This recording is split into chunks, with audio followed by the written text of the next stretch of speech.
The ballroom glittered with chandeliers, every crystal shard scattering light across marble floors polished so smooth they reflected gowns like a mirror.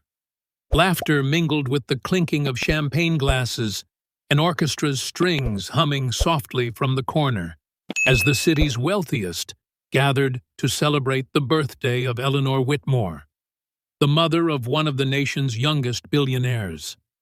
The room smelled faintly of roses, expensive perfume, and money.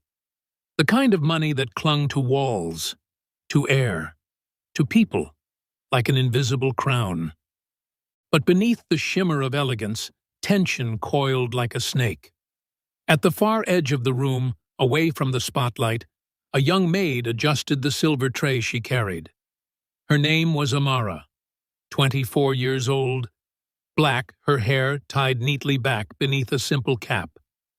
Her uniform, though pressed, bore tiny signs of wear, the faint fray of fabric at the seams, the faintest discoloration at the hem. It was the kind of detail nobody in this room would notice, except, perhaps, Eleanor Whitmore. Eleanor stood tall, draped in an emerald gown that seemed to absorb the glow of the chandeliers, her presence sharp and cold as the diamonds glittering on her wrist. She was a woman who carried authority like a weapon, who had built an empire of reputation long before her son had made his billions. Her gaze swept the room like a queen surveying her court, and then stopped. On Amara. It was subtle at first, the narrowing of Eleanor's eyes, the faint twitch at the corner of her painted lips. But the shift was undeniable. With deliberate grace, she glided across the floor, her heels clicking against marble, silencing laughter in her wake. Conversations hushed. Heads turned. The orchestra seemed to falter, strings trembling uncertainly, as if sensing the storm about to break. Amara froze. She clutched the tray tighter, heart pounding, aware that every eye in the room was on her. Eleanor stopped just inches away. The silence became suffocating, and then, like the strike of lightning against clear skies, Eleanor's hand lashed out. With one brutal tug, she ripped Amara's uniform down the seam, the fabric tearing with a sound that sliced through the air. A collective gasp rippled through the ballroom. Amara's tray clattered to the floor, crystal glasses shattering like screams against marble. She staggered back, hands gripping the torn fabric against her chest. Her cheeks burning with humiliation. Eleanor's voice, sharp and cutting, rang out so all could hear. "Do you think you belong here, dressed like this? Do you think my son's guests deserve to see such disgrace?" The room held its breath. Some turned away, ashamed. Others watched, morbidly fascinated. And standing near the grand staircase, his jaw tightening, his fists curling at his sides, was her son, Alexander Whitmore, the billionaire himself. What he did next would shock them all. The silence that followed Eleanor's outburst seemed to stretch forever. Guests shifted uncomfortably, some pretending to sip their drinks, others whispering behind jeweled hands. The moment was raw, electric, dangerous. Amara stood frozen, her hands clutching what was left of her torn uniform, her chest rising and falling in shallow breaths. She wanted to vanish, to melt into the polished marble floor beneath her feet. But she couldn't, not with hundreds of eyes stabbing her like knives. And then her gaze drifted upward, just briefly, to the man standing at the staircase. Alexander Whitmore, tall, broad-shouldered, impeccably dressed in a tailored black suit that seemed designed to command attention, though he hadn't moved a muscle. He had his mother's sharp features but tempered with something softer in the eyes, a depth, a quiet storm brewing behind them. For years, people had whispered about him, the tech prodigy, The billionaire boy wonder, a man who had transformed an idea scribbled on napkins into an empire. But at this moment, he wasn't the billionaire. He was just a son, watching his mother humiliate a young woman in front of an entire city's elite. Amara tore her eyes away quickly. She knew the kind of power that family wielded, and she had no desire to be seen as a problem, no desire to be remembered at all. She just wanted to survive her shift, collect her paycheck, and send money back home to her younger brother, who still believed she was working at a hotel rather than in the private homes of the wealthy. Because the truth was, Amara hadn't always been a maid. Back in Georgia, she had been a student, bright, ambitious, the kind of girl who stayed up late with textbooks sprawled across the kitchen table. She had dreamed of becoming a nurse, of wearing scrubs instead of uniforms, of saving lives instead of cleaning up after people who barely noticed her presence. But when her mother got sick, when medical bills started piling higher than her dreams, she left school. One decision, one sacrifice. And here she was, a stranger in a city of glass towers and golden ceilings, her name reduced to the help. She had learned how to move quietly, how to anticipate the needs of people like Eleanor Whitmore without being told. She kept her eyes down, her voice soft, her hands steady. Tonight was supposed to be just another shift. Carry trays, refill glasses, endure the dismissive glances and whispers, then go home. But fate had other plans. Eleanor, on the other hand, was a woman who thrived in spectacle. She had grown up in old money, married into new money, and spent her life ensuring her family remained untouchable. To her, every moment was a performance, every gathering a stage, and she, the undisputed queen. For years, she had shaped Alexander into the perfect image of success, polishing him like a diamond until the world marveled at his brilliance. But deep down, Alexander carried a resistance she had never been able to break. He hated these gatherings, hated the shallow conversations, the endless flaunting of wealth. More than once, he had confided to his closest friends that these parties felt less like celebrations and more like cages.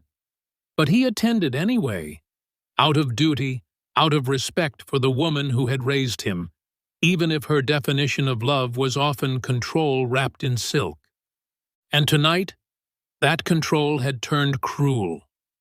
The orchestra faltered completely, the violinists bowing awkwardly as if unsure whether to continue. Eleanor stood tall, her chin lifted, her emerald gown catching the chandelier's glow. She had no shame in what she'd done. In her mind, it was justified. Discipline, correction, a way to remind everyone of the hierarchy that defined her world. "Go!" she hissed at Amara, her voice sharp but calm, like a knife pressed against skin. "Before you embarrass yourself further." Amara's throat tightened. She wanted to protest, to explain that her uniform was the only one she had, that she had pressed it carefully that morning, that she had tried so hard to blend into the background. But the words stuck, strangled by fear. She bent down slowly, trembling, to collect the shards of crystal at her feet, each jagged edge reflecting her own fractured dignity. And then a new sound cut through the silence. Footsteps, heavy, deliberate, echoing from the staircase. Alexander descended, his gaze locked on Amara. His jaw clenched tighter with each step, his mother's name forming silently on his lips, though he hadn't yet spoken aloud. The crowd parted instinctively, their whispers swelling into a current of speculation. What would he do? Side with his mother, the matriarch who had built the empire's foundation? Or side with the young woman on the floor, humiliated before all? Amara didn't dare look at him again. She gathered the last piece of glass, her hands trembling so hard she nearly cut herself. And then she rose, keeping her eyes down, her voice barely audible. "I'm sorry." The words weren't for Eleanor. They weren't for the guests. They were for herself, for the shame she didn't deserve but carried anyway. Alexander reached the bottom of the staircase. He stopped just feet away, his shadow falling over both women. His silence was louder than any outburst. And in that silence, the tension twisted tighter, threatening to snap. The normal world was gone. Something had shifted in the air. And though no one could quite name it yet, they all knew this night would not end the way it began. Alexander stood at the bottom of the staircase, his gaze fixed on Amara. The entire ballroom seemed to shrink around them, as though walls of crystal and gold were suddenly closing in. Guests who moments ago laughed over champagne now stood silent, some holding their breath, others exchanging nervous glances. The orchestra had gone completely still, bows frozen against strings, waiting. Eleanor, ever the performer, flashed a brittle smile, attempting to reclaim the moment. "Alexander," she drawled, lifting her chin slightly, "don't just stand there gawking. This girl," she gestured dismissively toward Amara, "has already made enough of a fool of herself tonight. Please escort her out before the rest of the evening is ruined." But Alexander did not move. His eyes shifted from his mother's perfectly composed face to Amara's trembling hands, still clutching the pieces of crystal. Something inside him clenched. He remembered a night years ago, when he was only 12, hiding behind the massive dining room door while his mother berated a housemaid for accidentally spilling soup on a silk tablecloth. He had seen the maid's hands tremble, her eyes shimmer with unshed tears, and he had wanted desperately to step in, to say something, but he hadn't. He had been just a boy, powerless under his mother's shadow. But he was no longer powerless. "Mother," his voice was steady, calm, but beneath it was steel. "Enough." The word cut across the room like a whip. Heads turned, gasps rippled through the crowd. No one ever contradicted Eleanor Whitmore, at least not in public. Eleanor's smile faltered, just slightly, but she recovered quickly, her laughter ringing out sharp and hollow. "My dear boy," she said smoothly, "I'm only saving this girl from herself. Look at her. She's not fit for an evening like this. It's charity enough she's been allowed into this house at all." The words landed like blows, each syllable an insult wrapped in aristocratic silk. Amara's chest tightened. She wanted to disappear, to sink into the marble and never rise again. She knew she didn't belong in this world. But did Eleanor have to strip her down so publicly? Did she have to tear away the last thread of dignity Amara had left? Before Amara could move, Alexander bent down and reached for her trembling hands. His fingers brushed hers, gently prying the glass from her grip. "You're bleeding," he murmured, noticing the small red line across her palm. Amara flinched at his touch, her instinct screaming at her to retreat, to make herself invisible. But Alexander's voice was low, warm, so unlike his mother's. "Go get that cleaned," he said softly. Then, louder, addressing the staff at the edges of the ballroom, "Someone bring her the first aid kit, now!" The command was firm, and for a moment the room obeyed. But Eleanor's eyes flashed with fury. "Alexander!" she snapped, her voice like a whip crack. "Do not indulge this nonsense. She's the help, not your equal. You're embarrassing yourself." The crowd stirred. Some nodded in agreement, conditioned to her world view. Others looked away, uncomfortable, unsure where loyalty should fall. But one thing was clear. The balance of power was shifting, and the son Eleanor had groomed so carefully was no longer playing his part. Alexander straightened, his broad shoulders squared against his mother's wrath. "The only embarrassment tonight," he said, voice sharp enough to cut glass, "is watching you strip another human being of her dignity for sport." The air seemed to freeze. Eleanor's painted smile collapsed entirely, replaced by raw anger. "How dare you?" she hissed, stepping closer, lowering her voice though every guest strained to hear. "Do you forget who made you? Who carried you to where you are? Without me, you'd be nothing, and you would side with her?" She spat the word like venom. Amara's breath caught in her throat. She wanted to speak, to defend herself, but fear pinned her voice. She was nothing compared to these people, nothing but a maid in a torn uniform standing in the middle of the most powerful family in the city. But Alexander didn't waver. He looked at his mother with a calmness that was almost terrifying. "Maybe it's time I stop being what you made me." Eleanor recoiled, her emerald necklace glinting as she turned sharply. The room buzzed with whispers, speculation already spinning into scandal.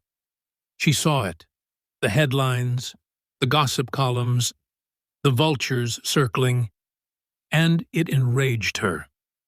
"Out!" she barked suddenly, pointing at Amara, her voice echoing against the chandeliered ceiling. "Get her out of my house, this instant!" Amara hesitated, her legs frozen. Shame burned in her chest. She should leave. She should run before the humiliation became unbearable.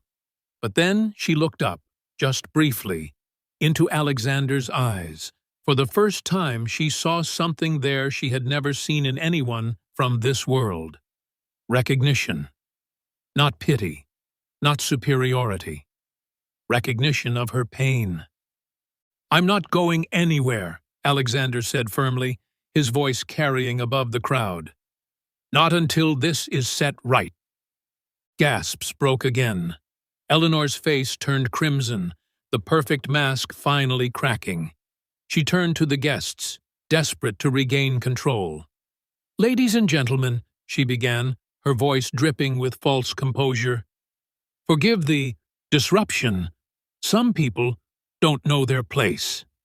She shot a cutting glance at Amara before adding, "But rest assured, my son will—" Her words were cut short as Alexander stepped forward, his voice booming, clear and unshakable. "Her place," he declared, pointing toward Amara, "is here, with respect, with dignity. And if that doesn't fit into your definition of this family's reputation, then perhaps the reputation needs to change."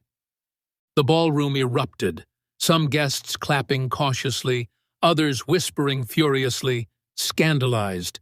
Reporters' eyes lit up, sensing a story too explosive to miss.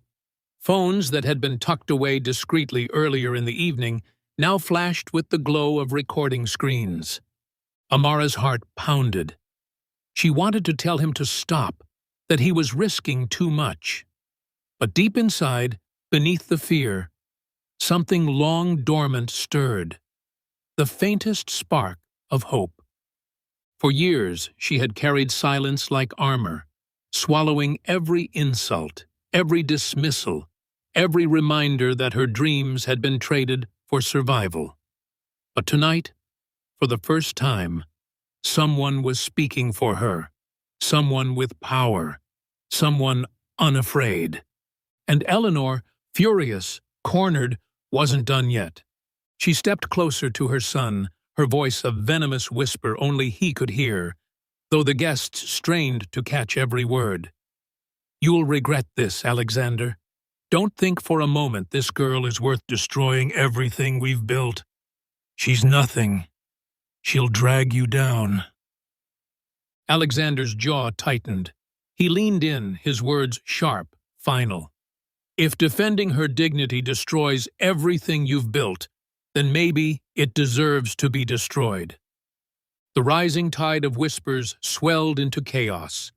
Eleanor, trembling with rage, realized she was losing control, not just of the evening, but of her son, her image, her empire. And Amara, caught in the crossfire, stood at the center of a storm she never asked for, but could no longer escape. The night was no longer just about spilled champagne and a torn uniform. It had become something else entirely, a reckoning. And the breaking point was closer than anyone realized. The ballroom had transformed into a crucible. What began as whispers was now a roaring sea of voices, some urging restraint, others reveling in the spectacle of wealth and scandal unraveling before their very eyes. Phones glowed like fireflies, capturing every fractured second for the world beyond these gilded walls. Eleanor stood at the center of it all, her diamond necklace catching the chandelier's light as if mocking her with its brilliance. Her eyes, cold and sharp, locked onto Amara. "You," she hissed, venom curling around every syllable, "are a parasite, feeding on pity, pretending to deserve more than scraps. Do you know what women like you are good for?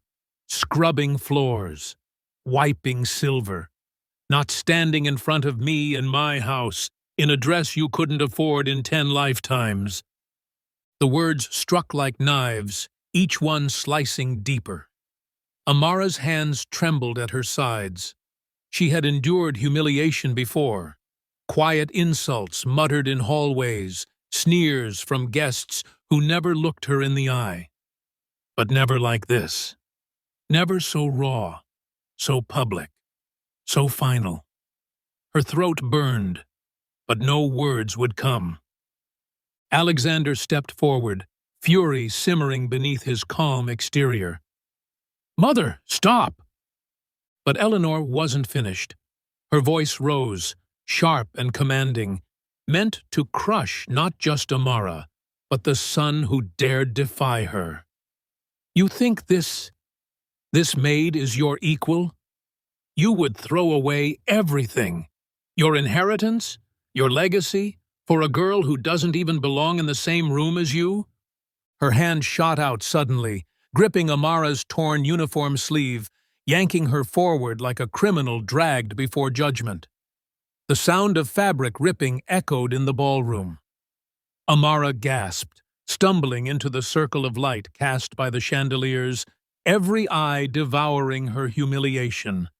A collective gasp rippled through the guests.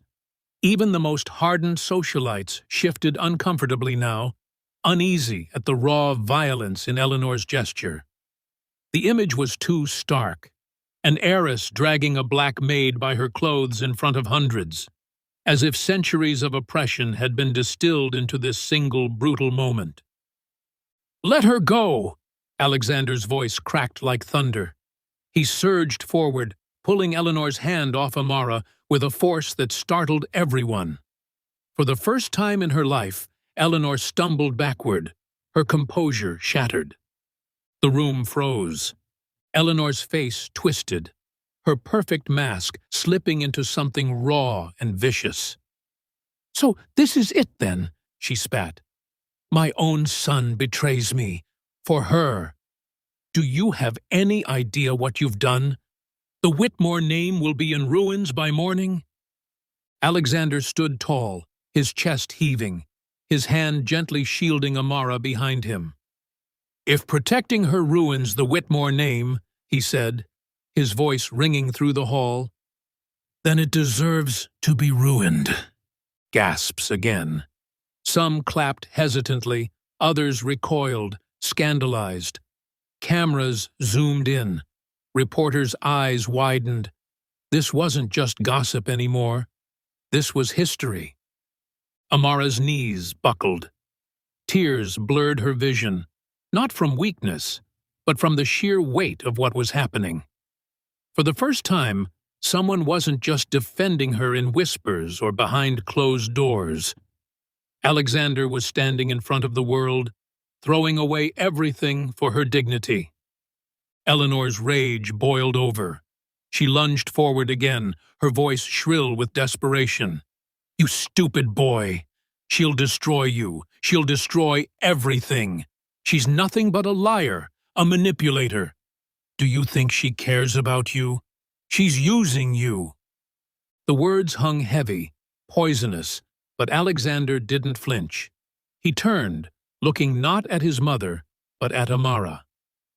For a moment, the noise faded, the cameras disappeared, and all that remained was the girl whose trembling hands had served champagne in silence, who had been forced to stand small in rooms like this her entire life. He reached for her hand, bloodied slightly from the glass, trembling, and lifted it gently. His voice dropped, softer now, intimate, yet carrying across the stunned hall. "Amara, look at me." Her eyes met his. "You are not nothing." Her breath caught. For the first time in years, words she had buried deep, dreams of becoming a nurse, of studying, of being more than a uniform and a paycheck, rose inside her like a tide. And then, silence cracked into chaos. Eleanor screamed, her voice ragged, desperate to claw back control. She seized a champagne flute from the nearest table and hurled it against the floor, shattering crystal into 1,000 glittering shards. The orchestra, startled, clutched instruments to their chests. "This is my house," she shrieked. "My empire. You will not tear it down for a servant." But it was too late. The cameras had caught everything. The rip, the humiliation, the words. Eleanor Whitmore, the city's queen of grace, was no longer untouchable. She was unmasked. Alexander stepped forward, his voice booming one final time, every syllable steady, deliberate, and devastating. "No, mother, tonight the world sees you for what you are, and the only empire falling is yours." The words landed like a gavel, final and irrevocable. Eleanor's face drained of color. Around her, the crowd stirred, some emboldened, some retreating, all witnesses to the collapse of the image she had spent decades crafting. Amara stood frozen, her torn uniform fluttering slightly as if echoing the violence it had endured. But for the first time in her life, she didn't feel invisible. She didn't feel small. She felt seen. The moment stretched, suspended in the golden light of chandeliers and the electric buzz of scandal. And then, like the final note of a symphony, the silence gave way to the storm. Reporters surged forward. Guests rushed to the exits. The Whitmore estate, once untouchable, was unraveling thread by thread. And at its center, a son who chose dignity over power, and a maid who, for the first time, stood unbroken. The climax had come, not with quiet words, but with a shattering reckoning. And nothing, after this night, would ever be the same. The night air outside the Whitmore estate was alive with flashing lights and restless voices. News vans crowded the cobblestone driveway. Their satellite dishes pointed skyward like iron spires. Reporters shouted questions into microphones as guests filed out, their once polished appearances crumpled by scandal. Some tried to hide their faces. Others basked in the glow of notoriety. Inside, the grand ballroom looked nothing like it had an hour ago. The orchestra had abandoned their instruments, waiters huddled nervously in corners, and champagne still dripped from the shattered flute Eleanor had hurled. The chandelier light reflected off shards of broken crystal on the floor, like tiny graves of a legacy dying before everyone's eyes. Eleanor Whitmore stood motionless in the center of the room, her perfect gown disheveled, her diamonds glinting with a cruel irony. For decades, she had commanded every room she entered. Tonight, she had lost it all in a single unguarded moment. Her empire hadn't been stolen by rivals or ruined by financial scandal. It had crumbled under the weight of her own cruelty. Alexander's hand still rested on Amara's shoulder. His grip was steady, grounding her in the chaos, though she felt her entire body trembling. The torn sleeve of her uniform hung loose, a visible reminder of what had just unfolded. But it no longer carried the sting of humiliation. It was now a mark of survival, of truth revealed. The silence was broken when a voice called from the crowd of remaining guests, quivering but resolute. "She's right. You humiliated that young woman for no reason." All eyes turned. It was a middle-aged woman in pearls, one of Eleanor's oldest allies in the social circuit. She had never spoken against Eleanor before, but now the dam had broken. Another voice followed. "I saw everything. You ripped her uniform like she was less than human." And then another. "Enough is enough!" Like cracks spreading through glass, the room filled with murmurs, each one a betrayal to Eleanor's carefully maintained rule. Allies peeled away, distancing themselves as fast as they could. Eleanor looked around, wild-eyed, searching for a lifeline, but found only retreating backs and turned faces. Alexander guided Amara toward the exit, weaving carefully through the fractured crowd. The cameras followed, their red recording lights burning like judgment. Every step felt heavier than the last. Amara wanted to disappear into the shadows, yet she also knew, somehow, that she couldn't. Not anymore. Outside, the night hit her like a wave. Cool, damp, alive with the hum of cicadas and the sharp bark of reporters. Flashbulbs erupted, blinding her. "Alexander, did you just denounce your mother?" "Amara, how long have you worked for the Whitmores? Is it true you're romantically involved? Will you press charges?" Questions flew like arrows. Amara froze, her throat locking up. But Alexander stepped forward, his voice steady. "No more questions tonight. What you saw speaks for itself." He tightened his hand around hers, and for the first time, Amara didn't feel like she had to hide. As they pushed through the chaos, Eleanor remained inside, alone. For years, she had believed her power unshakable, her name untouchable. But now the weight of silence crushed her, silence where there had once been admiration, silence where her control had once reigned. The cameras didn't want her anymore. They wanted the truth she had tried so desperately to bury. Days later, the fallout arrived like a storm. News outlets across the country ran the footage. Headlines screamed, "Heiress publicly humiliates Maid. Son stands in defiance." Talk shows dissected every frame, every word. Activists held Amara up as a symbol of dignity, strength in the face of cruelty. The Whitmore empire began to collapse. Sponsors withdrew from their charities. Political allies distanced themselves. Even board members of the family foundation resigned in protest.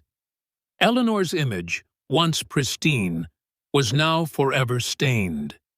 She gave interviews in desperation, her words laced with denial and bitterness, but the world had already judged her. Meanwhile, Amara's life transformed overnight. For years, she had worked silently in the shadows, serving drinks, scrubbing stains, folding linens no one ever noticed. Now she was being asked to speak. Community leaders reached out. Journalists wanted her story. For the first time, the world wanted to hear her voice, not silence it. It terrified her. She had always been taught to keep her head down, to endure. But one evening, Sitting on a small bench outside her apartment, Alexander beside her, she whispered the words she had buried for years. "I wanted to be a nurse." He looked at her, his face soft, and simply said, "Then you will be." The path ahead wasn't easy. There were whispers, rumors, trolls online, twisting her story into cruelty. But there was also support.